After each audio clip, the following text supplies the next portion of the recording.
이스라엘, 이들은 5,000년을 이어온 작지만 거대한 민족입니다. 이들을 유대인이라고 합니다.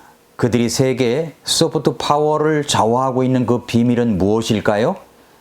페이스북의 마크 저커버그, 또 구글을 공동 창업한 세르게이 브린, 유태인이면서도 이스라엘 정부와 대립하여 바른 말을 계속 쏟아내면서 세계적인 언어학자로 저명한 칼럼니스트 노암 촘스키 등 이런 사람들이 성공 뒤에는 바로 생각훈련이라는 것이 있었습니다. 탈무드식 생각훈련입니다. 탈무드식 생각훈련, 그 생각훈련이 지금의 이스라엘을 만들어 놓았습니다. 여러분은 생각이라는 것을 훈련한 적이 있습니까? 생각훈련이라는 것이 무엇입니까? 그 생각훈련은 어떻게 하는 것입니까? 5,000년 전의 탈무드식 생각훈련으로 지혜를 얻어 작지만 지금도 세계 강대국들과 함께 나란히 걷는 유대민족, 그 성경 속의 이야기를 통해서 우리들의 생각훈련을 조명해 보겠습니다.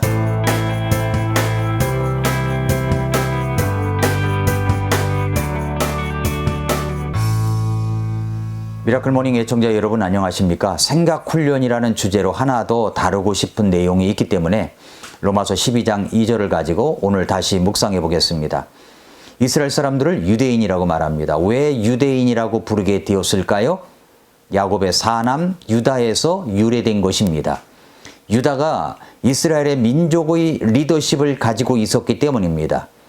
유대인의 탈무드 랍비들은 야곱의 사남인 유다가 여러 가지 실수와 잘못에도 불구하고 어떻게 형제들 가운데 리더십을 가지고 유다의 가문에서 다윗 왕가가 나올 수 있었는지에 대해서 토론합니다.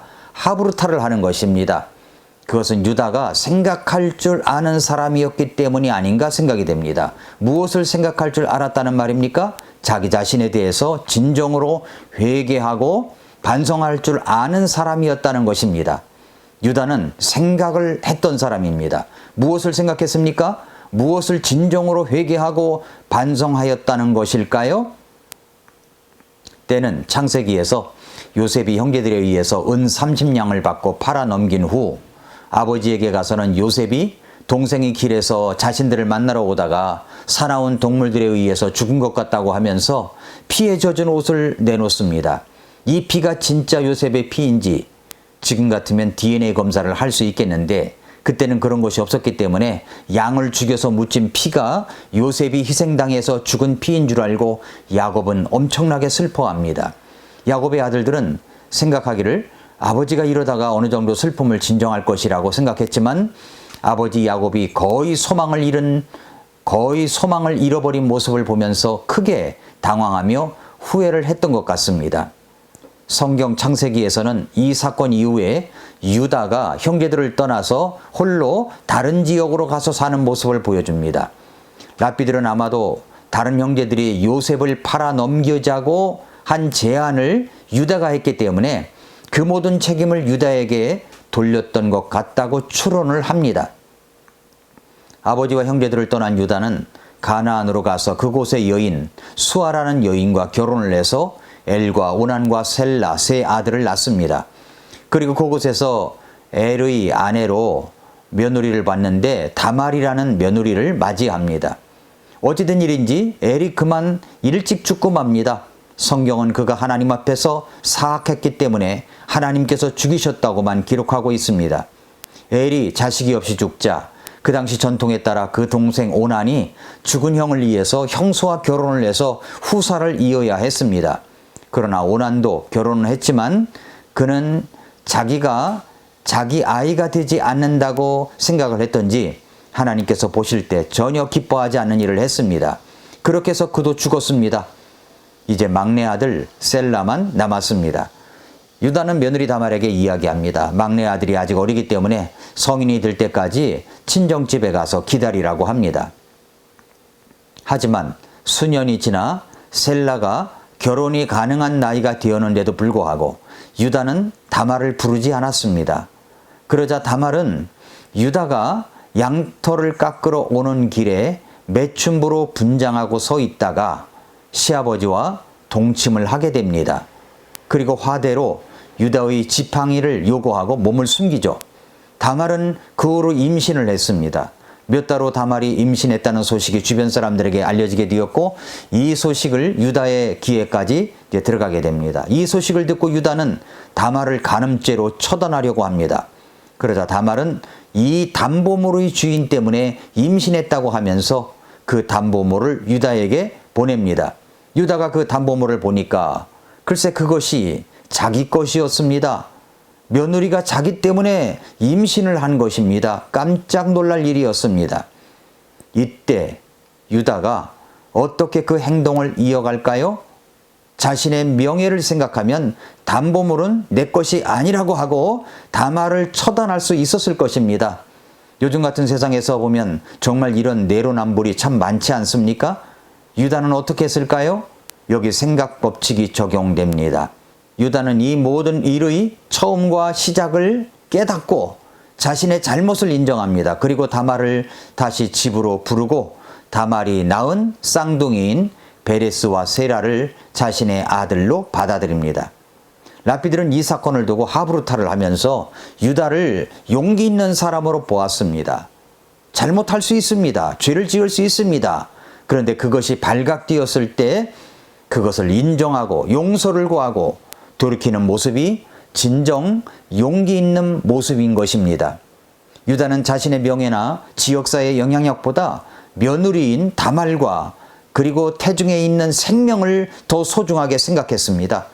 세상에 비난과 조롱이 이어진다고 할지라도 그 태중에 있는 그 생명을 선택한 것입니다. 이렇게 생각하고 결단하여 행동한 그 용기 있는 행동이 나중에 큰 보상을 받습니다. 이후 아버지와 형제들에게 돌아가 정치적 리더십을 가질 수가 있었습니다. 그의 아들인 베레스는 다윗 왕의 조상이 되었습니다. 그 용기 있는 행동으로 후손을 볼 수 있었고 다말도 다윗 왕가의 이름을 올리는 영예를 얻습니다. 다말도 다윗의 족보에 예수님의 족보에 이름을 올릴 수가 있었습니다. 유다의 그 용기 있는 생각과 결단 이후 유다 지파는 이스라엘 12지파 가운데 가장 강력한 지파가 되었습니다. 지금 사용하고 있는 유대인 주스라는 이름도 유다에서 나온 것입니다. 솔로몬 왕조 이후 르호보암과 여로보암이 갈라져 남왕국과 북왕국으로 나누어졌죠.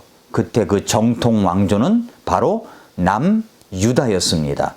이렇게 하여 유다는 이스라엘을 대표하는 이름이 된 것입니다.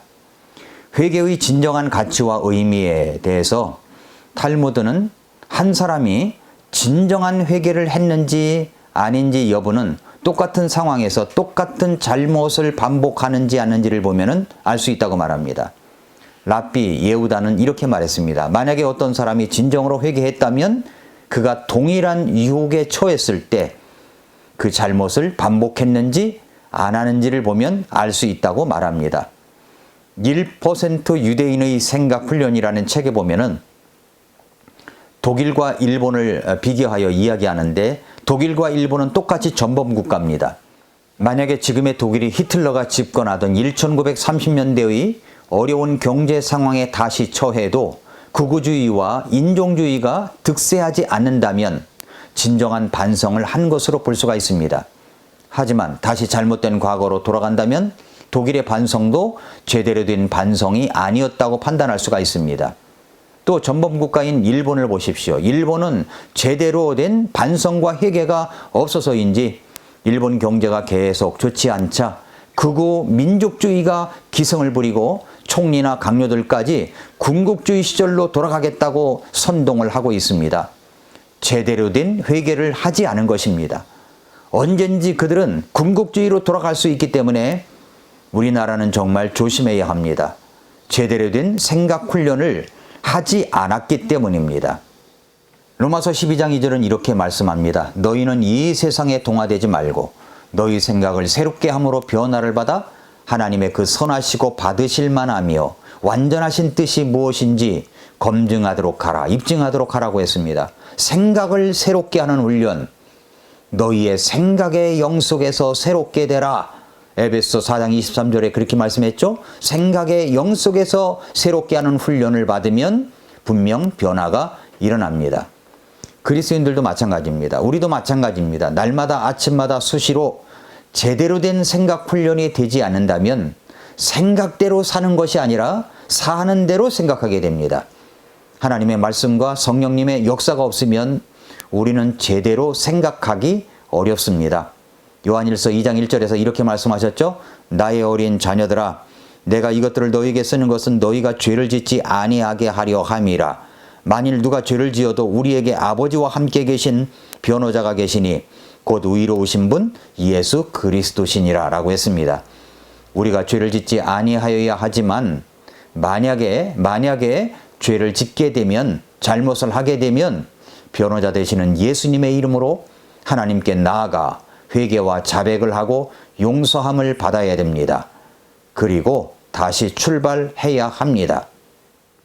사랑하는 애청자 여러분, 성도 여러분, 랍비 예후다가 한 말, 만약에 어떤 사람이 진정으로 회개했다면 그가 동일한 유혹에 처했을 때 그 잘못을 반복했는지 안 하는지를 보면 알 수 있다고 했습니다. 동일한 유혹을 받았을 때 그것을 이길 수만 있으려면, 그것을 이겨낼 수 있으려면 우리의 생각 속에 그것을 이길 수 있는, 유혹을 극복할 수 있는 힘을 넣어두어야 됩니다. 그것이 바로 하나님의 말씀이고 그 말씀을 가지고 생각하는 훈련입니다. 아침마다 새벽마다 하나님의 말씀을 펴고 읽으십시오. 말씀을 들으십시오. 깨달은 것을 기록하십시오. 그리고 그 말씀을 가지고 애절한 마음으로 하나님 앞에 엎드려 기도하십시오. 하나님께 여러분의 생각 훈련을 강건하게 해 주셔서 승리할 수 있는 능력을 주실 것입니다. 오늘도 미라클 모닝입니다.